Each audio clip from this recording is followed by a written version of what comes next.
Right, good morning, and thank you very much for joining me again today, 19 December 2019. And today I've got another exclusive story for you regarding Mary Chiwenga, General Chiwenga, and E.D. Mnangagwa. So, according to my very reliable sources, the family of Mary Chiwenga has approached E.D. Mnangagwa looking for help so that this issue can be solved amicably. They've approached E.D. Mnangagwa and said, President, you know that this is a family issue. This is not a criminal issue. Please allow Mary Chiwenga to get out of jail and, if possible, be put under house arrest. So instead of putting her in jail, making her suffer, she's a person who is actually not feeling well. They are asking E.D. Mnangagwa to help by talking to General Chiwenga, because General Chiwenga is very, very angry. Something has upset him very, very badly. But the family feels that throwing Mary Chiwenga in jail is not the right thing to do. So I think they have a point. I think they have a point. What Mary Chiwenga did, in fact, is not a criminal matter. It is something that is of a family nature. I think this is something they could have talked about. I think she could have replied or answered the general in the wrong way, and is trying to show her who is boss. And I'm sure she has learned a lesson, and I do not have a doubt that very soon General Chiwenga is going to calm down and let Mary Chiwenga get out of prison, because right now she is really in the most difficult of places. So with regards to the actual case, I think she was denied bail, so they're keeping her. She's a flight risk. I don't think she's a flight risk. I think if you were to take out Mary right now, she would stay put in the house. She will not run. With regards to the fraud, externalization, the $1 million which we are looking at here, in fact, it's very little money. It's not even 1 million. It's about 10 million rands. It's not a lot of money.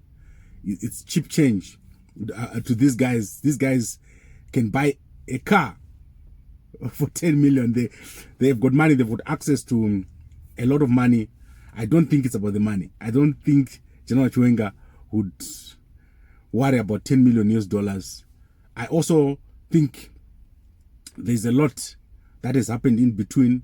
The fact that General Chiwenga was away, there has been a miscommunication, because from what I heard from my sources, they are saying that General Chiwenga, he never went to the Maiwas with the issues. So this is what the Maiwa family has communicated to General to E.D. Mnangagwa, that these issues were supposed to have been brought to the Maiwa family to say we're having such and such a problem with the child, and then the family was going to try and rectify the situation. Additionally, there's also the issue of the 5 children. I understand General Chiwenga caused those children to be taken away from Mary. The children are now away from their mother. Very, very small children. The situation is a total mess as far as I'm concerned.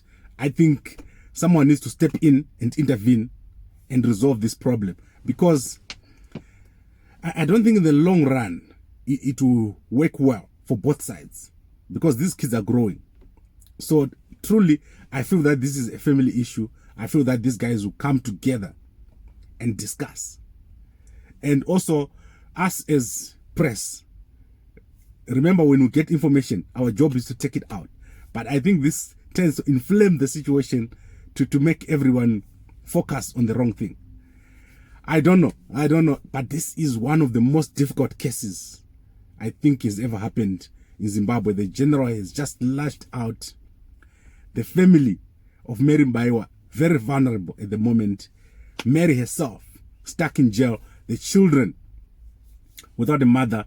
And it's sad. I think it's sad. It can be a story, but it's very, very sad. So that's all I wanted to do. That's all I wanted to update you with today. Tomorrow, I'll come back with another story. I think I would talk about the cheating allegations. Remember, I said I was going to talk about that today. What is really happening? Who was Mary accused of cheating? Was this DNA really taken? What came out from the DNA? And what did Mary Chiwenga say to General Chiwenga, which made him so angry? I also want to look at the wedding. What really happened with the wedding? I've been following this story for a long, long time. I'll tell you what we did when we heard about the wedding. Because we heard this long, long time ago, and we started doing certain actions. And I'll tell you what happened. I'll come with that on the next day. Let's try to follow the story of Mary Chiwenga. Very sad indeed that it has ended this way. But all the same, there are a lot of problems in Zimbabwe. People are interested in their leaders. Please look at the prophecy. In fact, the prophecies that have been made about General Chiwenga in the past few days. We want to talk about them again this week. By Saturday, we want to keep it updated. Right, so as I said, we're having issues with our YouTube channel. Please go and like Gambako Entertainment on YouTube. We are resolving the issue. And I'll be back very, very soon today to give you an update of what we have decided to do.